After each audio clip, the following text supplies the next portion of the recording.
कमी होते हुए भी अगर आपको अपनी संपन्नता का एहसास है, कितना भी जरूरी काम हो और वो पैसों के कारण नहीं रुकता, किसी न किसी रूप में वो होता चला जाता है, आपके मन में शांति है, संतोष है, तो फ्रेंड्स यकीन मानिए कि आपके ऊपर भगवान की असीम कृपा है। क्योंकि ऐसा कहते हैं कि जिसके पास धन है वो जरूरी नहीं कि सुखी हो, शांति हो उसके मन में, कि वो फिर भी परेशान ही रहता है। और ये भी कोई जरूरी नहीं है कि हम नियमित रूप से पूजा पाठ करें और दिन रात घंटी बजाएं तो ही भगवान हम पे प्रसन्न होते हैं। दिल से अच्छा होना, किसी की भलाई करना, ये सब भी गुण हमारे जीवन को बहुत ही सुखी बनाते हैं। तो फ्रेंड्स, मैं रेनू राय स्वागत करती हूँ आपके अपने चैनल सानवी ब्लॉग्स में। और आप सभी को मेरी राधे राधे। कैसे हैं आप सब? कमेंट करके जरूर बताइएगा। आशा करती हूँ आप लोग स्वस्थ होंगे, खुश होंगे और मस्त होंगे, और ठाकुर जी आप पे सब पे कृपा अपनी और मुझ पे सब पे बनाए रखें। तो फ्रेंड्स, चलिए शुरुआत करते हैं आज के ब्लॉग की।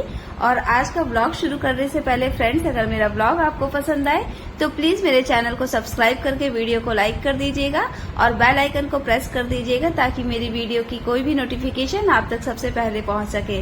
तो फ्रेंड्स, चलिए शुरुआत करते हैं आज के ब्लॉग की।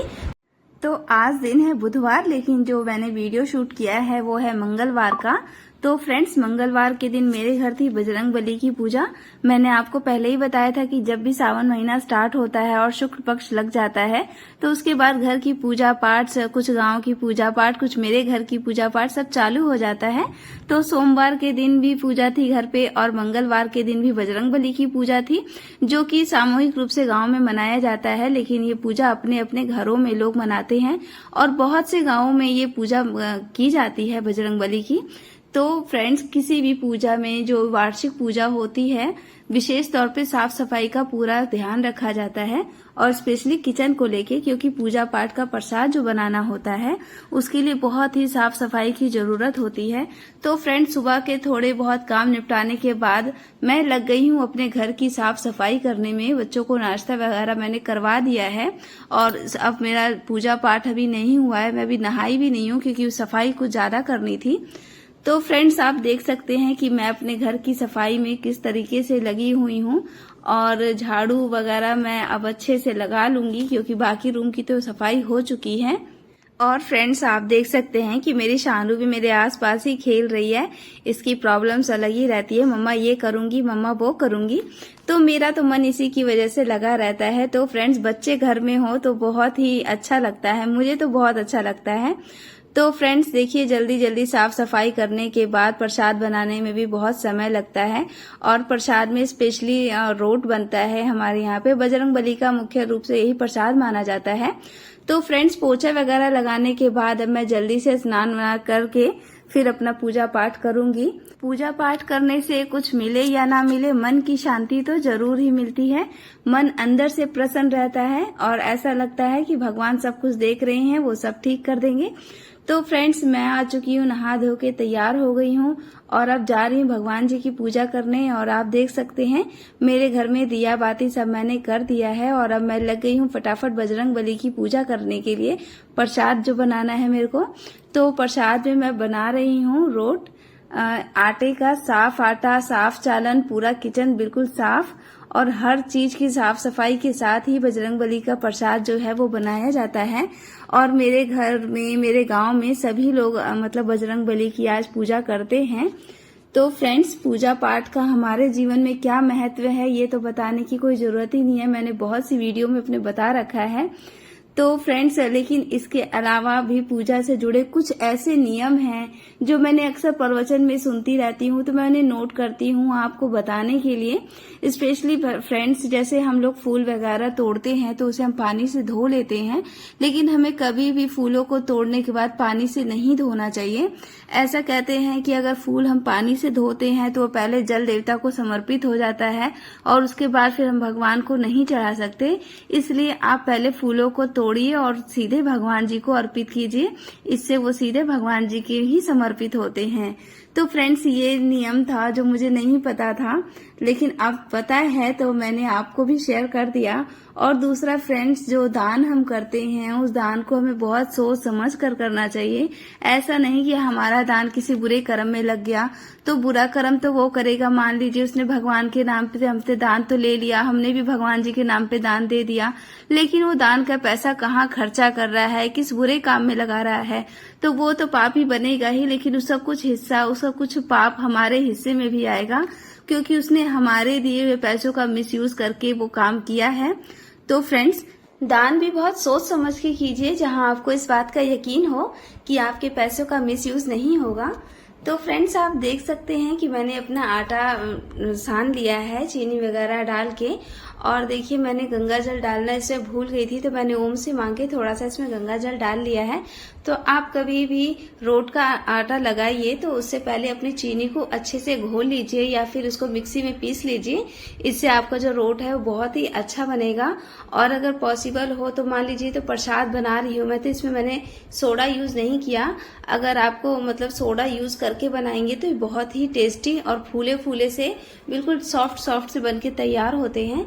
लेकिन आप कभी भी अगर प्रसाद के लिए आटा लगा रहे हैं तो उसमें सोडा बिल्कुल भी ऐड मत कीजिएगा।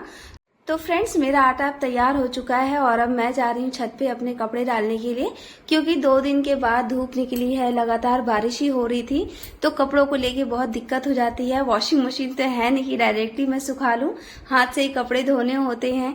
तो बारिश का सीजन था, बार बार कपड़े डालो उतारो, एक अच्छी खासी परेड हो जाती है।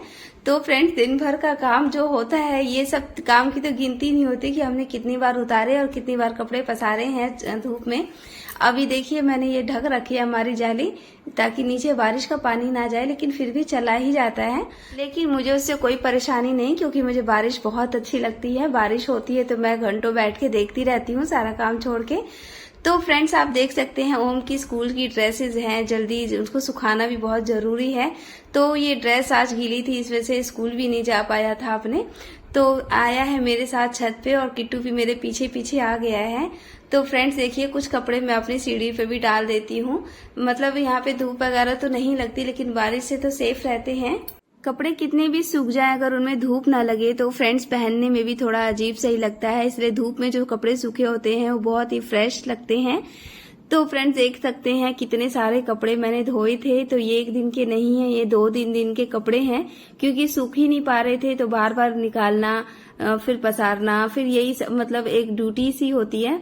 तो फ्रेंड्स, मेरे को अपना प्रसाद बनाने के लिए भी लेट हो रहा था। तो देखिए कितने सारे कपड़े लाइन से लगे पड़े हैं और बंदर कपड़ों को मेरे छोड़ दे, यही बात मतलब सोच रही हूँ। बंदर कपड़े बहुत फाड़ देते हैं यहाँ पे। तो फ्रेंड्स, मैं आ गई हूँ अब अपने किचन में, जल्दी जल्दी प्रसाद अपना बना लूं। और जो ये देखिए मेरी पूजा की कढ़ाई है, अलग से रखती हूँ मैं इसको, बस पूजा पाठ के लिए ही इसको यूज किया जाता है। और बिल्कुल शुद्ध घी में हनुमान जी के लिए जो रोट बना रहे बिल्कुल शुद्ध घी में बनता है, बिल्कुल जूठा वगैरह टच भी नहीं इसमें कुछ होना चाहिए। तो शुद्ध इसके बाद देखिए फ्रेंड्स, मेरा जो आटा लगाया था वो भी बहुत अच्छे से फूल के रेडी हो चुका है। तो अभी तो मुझे पता है कि ये रोट मैं बनाऊंगी तो फूलने वाले तो है नहीं, क्योंकि 1 ही घंटा मैंने छोड़ा है। अगर आपको कभी भी रोट बनाना हो तो आप 4-5 घंटे पहले इसका आटा लगा लीजिए, और बिना सोडे के भी ये बहुत अच्छे से फूलेंगे और सॉफ्ट सॉफ्ट से बनके तैयार होते हैं। और इसके साथ बहुत ही चटपटी सब्जी बनाइए और बहुत ही मजा आएगा खाने में, तीखा और मीठा। तो फ्रेंड्स, आप जरूर ट्राई करिएगा। जरूरी नहीं भगवान जी को चढ़ाने के लिए, खुद के लिए भी पर्व त्योहार पे आप ये बना सकते हैं। ये बिहार का बहुत ही फेमस डिश है। इसको रोट, ठेकुआ और भी बहुत नामों से मतलब बोला जाता है हर जगह पे। तो फ्रेंड्स, घर में पूजा पाठ होता रहता है तो घर में पवित्रता सी बनी रहती है। हमारे बच्चों पे भी हमारे द्वारा किए गए पूजा पाठ का बहुत ही असर होता है।